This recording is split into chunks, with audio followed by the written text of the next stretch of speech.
Good morning, Year 8. We're going to be looking at looking again at Scrooge, the character, if you remember, from A Christmas Carol, Dickens, possibly one of Dickens's favourite, most famous books.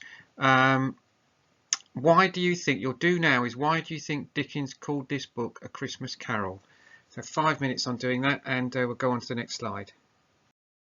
Our learning objective today is to explore how Dickens presents the reformation of Scrooge. That means going from being the miserly, horrible, unpleasant, deeply unpleasant man that he is at the start of the book to the man he is at the end, which is a very outgoing, inclusive person who's very generous with all the people who work for him and the local community. So the title is The Reformation of Scrooge. And today you will need a pen, pencil and a highlighter, your exercise book, the PDF copy of Scrooge Reformed, which I'll attach to Classcharts, excuse me, and there's a PDF match-up activity which I will attach as well. Okay, to review the do now, why do you think this book is called A Christmas Carol?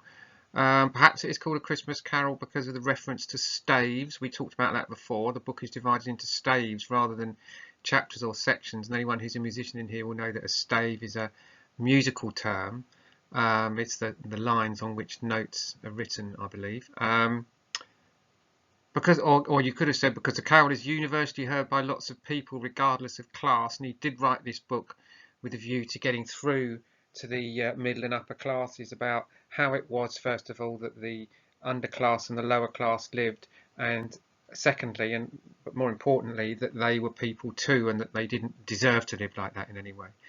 And possibly because Dickens expected the story to be repeated and shared and to bring together. So if you've had any of those or your own, that's fantastic. As I said, today we're going to focus on Scrooge's reformation, and our task, first of all, is to read the attached extract, then respond to the following question. How is Scrooge presented in that extract? You've got 15 minutes to do that.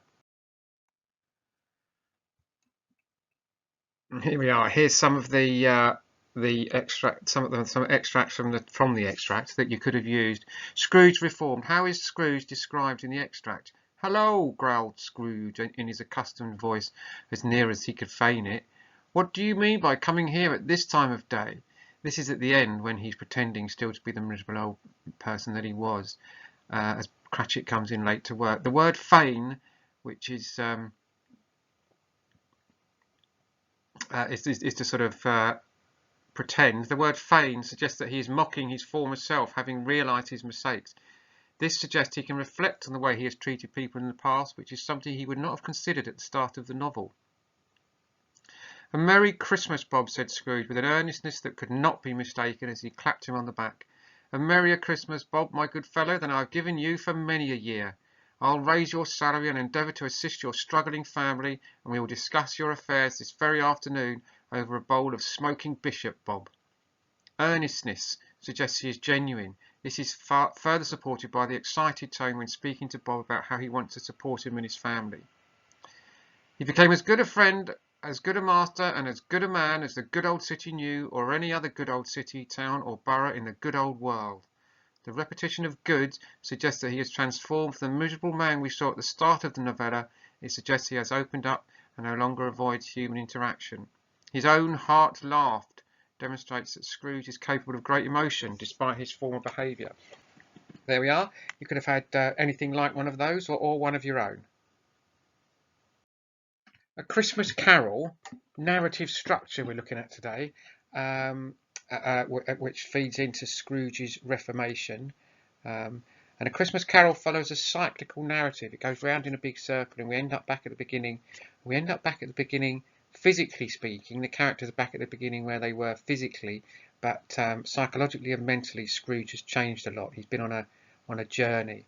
So your task is to write down the following definition. A cyclical narrative is when the conditions at the end are in some way the same as they are at the beginning. Scrooge becomes a better man through his experiences in the novella. He returns to the same places and circumstances with a much better outlook. So he comes back to the places he started in, but he's a changed man. So write down those definitions into your books, please.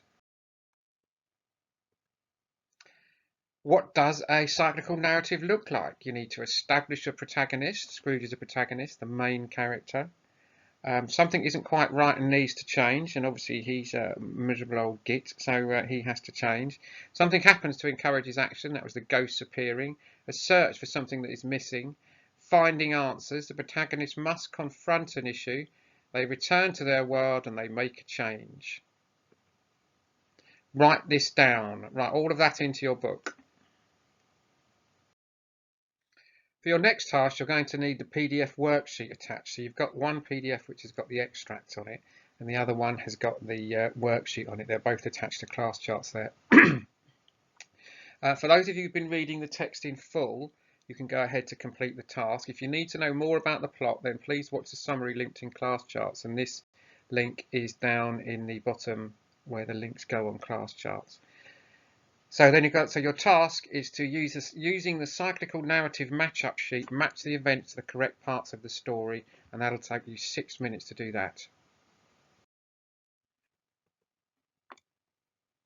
There we are. This is how it looks on the sheet. So you have to connect the 1, 2, 3, 4, 5, 6, 7, 8 to the 8 specific events in A Christmas Carol. And here are the answers matched by colour.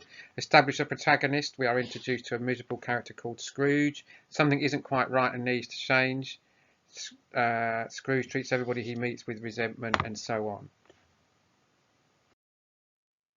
Thank you, Year 8. Another fantastic lesson. Well done. If you could send me the paragraph that you wrote, I would love to see that. You know the new system on Classcharts now, so upload that to Classcharts, and I look forward to seeing it and giving you achievement points. Well done, thank you, and I'll see you next week.